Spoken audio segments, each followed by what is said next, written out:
Hello and welcome back to Car Talk. I'm Shantanu Nag, your host, and just like the recent times, we are back with an all-new car. And this time, this is the Hyundai's latest, the Elite i20. Now, Hyundai has been very active even during the pandemic year, the 2020, starting the year with the all-new Hyundai Aura and then launching the blockbuster car, the Creta. Even all other cars and SUVs like the Tucson, the Venue, and even the Grand i10 have received some different things or a facelift or a new feature.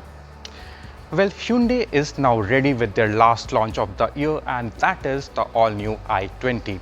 How different it is from the current generation i20? Well, let's stay with us for the next few minutes and we will find that and answer all your questions.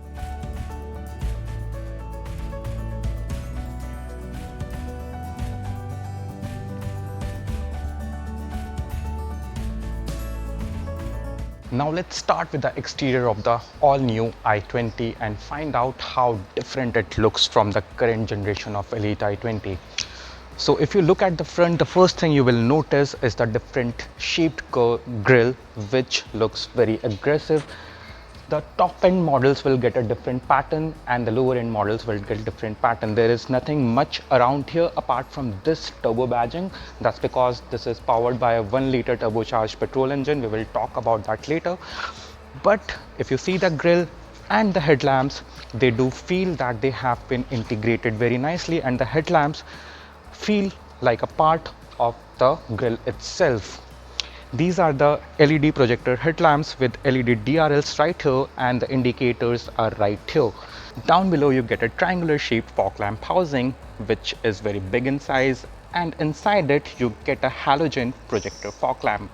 This is very useful in the low light visibility conditions, especially during the rainy season and the foggy situations. Even further down below you will see the nice looking bumper splitter here. It's a contrasting color to the body of the bumper and it really looks very aggressive. Now if you see the all new i20 from the dead front end, you will get to see that it has become much wider and shorter than the previous generation i20, which is why it has been added a sportier stance and looks very aggressive. We do really like the i20, how it looks from the front end and how different and sporty it looks from the previous generation. What do you think about it? Do let us know in the comment section. Now let's go to the side and check out the side profile of the new i20. And just like the all other Hyundai cars, it gets some good looking alloy wheels. These are the 16-inch dual tone alloy wheels which will come with the top end variants, and they do look very impressive. Just beside that you get the DCT badging. This is for the transmission because it gets the dual clutch transmission 7-speed.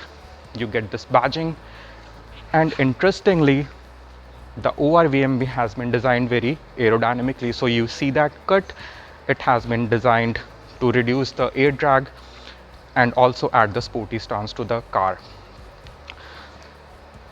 If you come here, you will see large window area, and what really is interesting here is the chrome line that runs from the front of the car to the roof here with a curve here.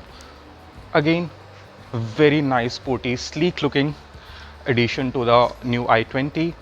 You also get chrome handlebars, and if we come down, this is the door sill. This is a contrasting door sill with a badging of the i20 right here. You will find these badgings even on the headlamp and the tail lamp behind. You want to see how the tail lamp is? Let's go behind and check out the car from behind. So as soon as you come behind, you will see this black colored applique which is just down below the window. It gives a wider windshield look to the car, and below it you will see a chrome strip which runs from this end, this tail lamp, to that tail lamp. The tail lamp itself also looks extremely sporty, especially with this Z-shaped DRL which stays on all the time. These are not the stop lamps, these are only LED DRLs which always will stay on whenever you are driving the car. Now similar to the front bumper, you also get a splitter right here in the rear. I'm not sure about the lower variants, but the top variant with the splitter does look extremely good. What do you feel about this all new i20? Well, we feel that it looks very impressive. Let's check out the interior, but before that, do let us know in the comment section what do you think about the exteriors.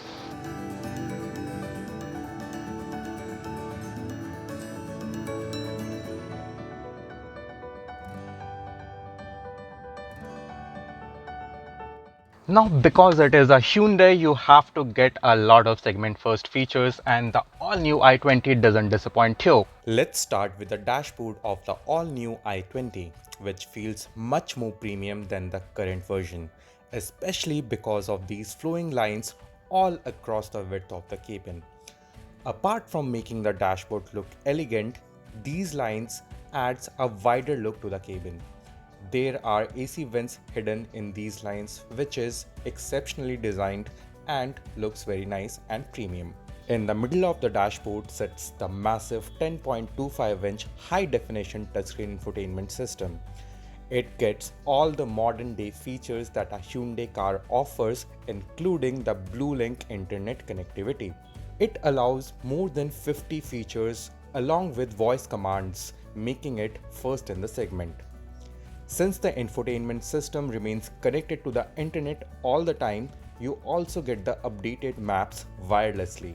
This is segment best infotainment that plays music through the segment best 7-speaker system from Bose.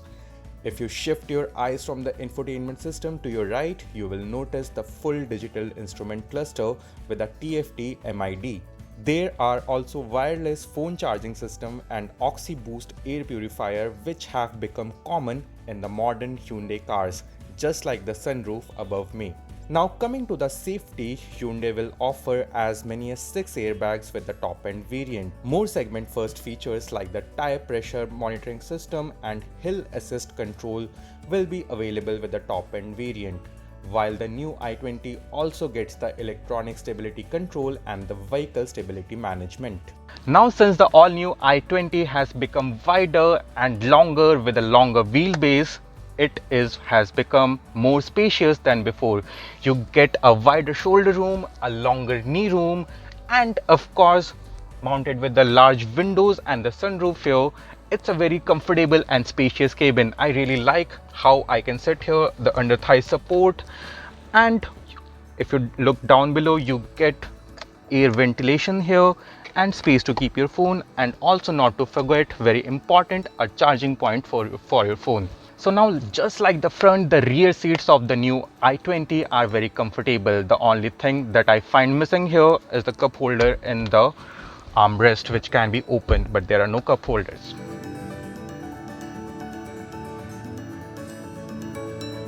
Now let's check out the boot space of the new i20. It gets 311 liters of space, but the loading lip is quite high. However, the boot is deep enough and will fit the luggage of 5 passengers for a weekend drive quite easily. Now you can lift this up to reveal the space saver 15-inch tire and all the tools around. There is also the subwoofer from the Bose surround sound system here. What we feel is the boot space is enough and ample for all the Indian families who will choose the i20 for the weekend drives.